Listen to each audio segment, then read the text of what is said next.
अकबर ने तो ये लफ्ज़ कभी नहीं कहा। तो जी I am ready and I am wearing this full black dress with chiffon का चुनरी दुपट्टा। बहुत प्यारा लग रहा है। और नीचे से मेरे स्लीपर्स को इग्नोर कीजिएगा क्योंकि अभी मैंने पहननी है, खुद से पहनने हैं। तो चलते हैं, अब टाइम काफ़ी ज़्यादा हो गया है और ये सूट मैं फ़र्स्ट टाइम पहन रही हूँ। तो ये है जी मेरी फ़ाइनल लुक। गुस्सा यहाँ पे मैंने पहन लिया था। अस्सलाम वालेकुम एवरीवन, कैसे हैं आप सब? आई होप कि बिल्कुल ठीक होंगे। तो आज यहाँ पे हमने जाना था सबसे पहले डायर के पास, और डायर हम नया ढूंढ रहे थे क्योंकि हमारा जो अपना डायर था ना उसने हमें दगा दे दिया था यानी कि वो हमारे मैचिंग कर कर के इतना थक गया था कि उसने बोला बाजी अब मैं नहीं करूँगा क्योंकि आपको मैचिंग पसंद ही नहीं आती। खैर उसकी मैचिंग अच्छी थी भी नहीं क्योंकि वो इतना ऑपोजिट कलर करके देता था और फिर भी कहता था कि ये बिल्कुल ठीक है। लेकिन अब जिस डायर के पास हम गए हैं ये बहुत बेस्ट है, सुपर डुपर परफेक्ट डाई करता है और एग्जैक्ट मैचिंग होती है, बिल्कुल भी कलर डिफरेंस नहीं होता। सबको रिकमेंड करती हूँ जो यहाँ पिंडी में रहते हैं या जो लाल कुर्ती के एरिया में रहते हैं वो यहाँ पे आएँ, विज़िट करें। मेन लाल कुर्ती बाज़ार में, लाल कुर्ती मेरे मुंह में ही फंस गया, मेन लाल कुर्ती बाज़ार में यहाँ पे ये डायर है। और अभी मैं इसकी शॉप भी आपको दिखाती हूँ। ये वाली शॉप है, बिल्कुल एग्जैक्ट यहाँ पे मैचिंग भी मिलती है आपको, हर तरह की स्लिप्स का कपड़ा और ट्राउज़र्स का कपड़ा, मतलब हर तरह की मैचिंग भी आपको यहाँ से अवेलेबल है और साथ ही टाई भी अवेलेबल है। उसके बाद हम आ गए थे सदर, और यहाँ से आज हमने लेना था भाई के लिए कुछ चीज़ें, तो वो हम देख रहे थे कि हम कहाँ से लें, हमें कुछ भी समझ में नहीं आ रहा था। बट खैर फाइनली हम लोग चले गए थे सिटी सेंटर। लेकिन उससे पहले आप यहाँ पे देख लें सदर की रौनकें, इतना ज़्यादा रश हुआ हुआ था क्योंकि वेदर ऐसा है ना कि लोग निकलते हैं और मोस्टली शामों को निकलते हैं और शॉपिंग वगैरह करते हैं।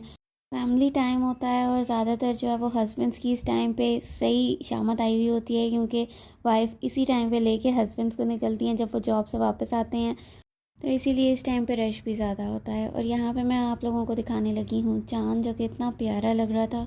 ये स्ट्रीट फूड का व्यू है, बहुत ही ज़बरदस्त। इन्होंने यहाँ पे लाइटिंग वगैरह की हुई है, फुल इन्होंने सिटिंग एरिया बना दिया हुआ है। मैं ज़्यादा लोगों को कैप्चर नहीं करी क्योंकि सब बैठे हुए थे, हर एक की प्राइवेसी होती है, सबकी प्राइवेसी का जो है वो ध्यान देना चाहिए। और ये व्यू मुझे इतना ज़बरदस्त लग रहा था, यहाँ पे छुपा हुआ मुझे चांद नज़र आ रहा था तो वो मैंने आपके साथ शेयर कर दिया। और ये हॉट एंड स्पाइसी और हॉट एंड चिली और पता नहीं क्या क्या, यहाँ पे जाओ ना तो आपको भूख एकदम ताज़ा हो जाती है।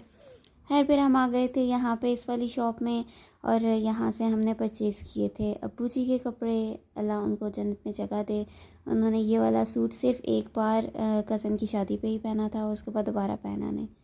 और वहाँ से हमने अब्बू जी के कपड़े लिए और फिर हम आ गए थे भाई की शॉपिंग के लिए। और ये वाला ब्लेज़र मुझे बहुत अच्छा लग रहा था, ये जो छोटे छोटे चेक वाला है ना, ये वाला। तो ये देखें जी, यहाँ से अभी मैं आपको सिटी सेंटर से एक ओवरव्यू दिखा रही हूँ। ऊपर स्टेयर्स के ऊपर आप खड़े हुए हो ना तो आपको ये सारी रौनकें नज़र आती हैं और बड़े मज़े की लगती हैं। और इस टाइम तक हम लोग इतना थक चुके हुए थे, भूख से हालत बुरी हुई पड़ी हुई थी। और बस क्या कहें, शॉपिंग करना किसी की शादी की या अपने घर की शादी की शॉपिंग करना is a very very difficult task. और ये स्वेटर देख रहे थे हम क्योंकि हमें कुछ भी समझ में नहीं आ रहा था हम क्या लें।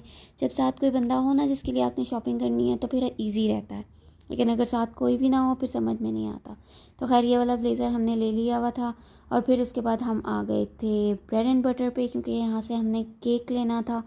कि अब यहाँ से जाना था हमने सीधा भाई के फ्रेंड की तरफ क्योंकि वो जा रहे थे भाई के पास और हमने उनके लिए सामान भिजवाना था। तो खैर यहाँ से हमने जल्दी से केक लिया, कोई सा भी उठा लो, यहाँ से सारे इतने यमी यमी हैं। और अभी मेरा रोज़ा है, मुझे स्लिप नहीं होना चाहिए। खैर अब इतना भी कच्चा रोज़ा नहीं है कि मेरा जो है वो स्लिप कर जाए। और ये देख लें, यहाँ पे मैं आपको दिखा रही थी सारे फ्लेवर्स। और फिर उसके बाद हमने यहाँ से केक पिक किया और हम चल पड़े थे उनकी तरफ, उनके घर की तरफ। वो इस्लामाबाद में रहते हैं और अभी हम पिंडी में थे और यहाँ से हमें जाना था इस्लामाबाद। रास्ते में हमें लगी भूख ज़ोरों की और हम अपना लंच जो है वो घर से लेकर आते हैं। जैसे कि आप सबको पता है, जो जो मुझे फॉलो करते हैं उन सबको पता है कि हम लोग घर से साफ़ सुथरा सा लंच लेकर आते हैं। यहाँ पे हम उनके घर पहुँच गए हुए थे और ये मेरे हाथ में केक था और उन्होंने इतने ज़बरदस्त सेटिंग की हुई थी अपने घर के बाहर भी और अंदर भी। पहले मैं आपको बाहर से दिखा लेती हूँ। बड़े प्यारे से प्लांट्स उन्होंने रखे हुए थे और पूरे ये जितने भी फ्लाइटिंग सिस्टम था ना, यहाँ पे इनका फ्लैट मुझे सबसे ज़्यादा अच्छा और डेकोरेटिव लग रहा था। और घर के अंदर से भी उन्होंने बहुत ज़बरदस्त सेटिंग की हुई थी। ये देख लें कितने खूबसूरत सोफ़े और डेकोरेशन पीसेस, मतलब एक एक चीज़ बहुत ज़्यादा अच्छी लग रही थी क्योंकि ये काफ़ी टाइम बाहर भी रही हुई हैं और वहाँ से इनको चीज़ें जमा करने का शौक़ है, तो बस वहाँ से चीज़ें ला ला के इन्होंने अपने घर में रखी हुई हैं। तो अब है वापसी का टाइम और इस्लामाबाद की रोड तो बहुत ही पुरसुकून होती हैं और सामने मुझे चाँद एक दफ़ा फिर नज़र आ रहा था। जो लोग यहाँ इस्लामाबाद से बिलोंग करते हैं वो इस बात से एग्री करते होंगे कि इस्लामाबाद बहुत एक पीसफुल सिटी है। पिंडी से स्पेशली इस्लामाबाद जाओ तो आपको इतना मज़ा आता है, इतना शानदार व्यू होता है और इतनी ग्रीनरी। और जो बाहर हैं इस्लामाबाद से रहने वाले जो बाहर हैं, स्पेशली व्लॉगर बर्ड, वो इस्लामाबाद को बहुत मिस करती हैं।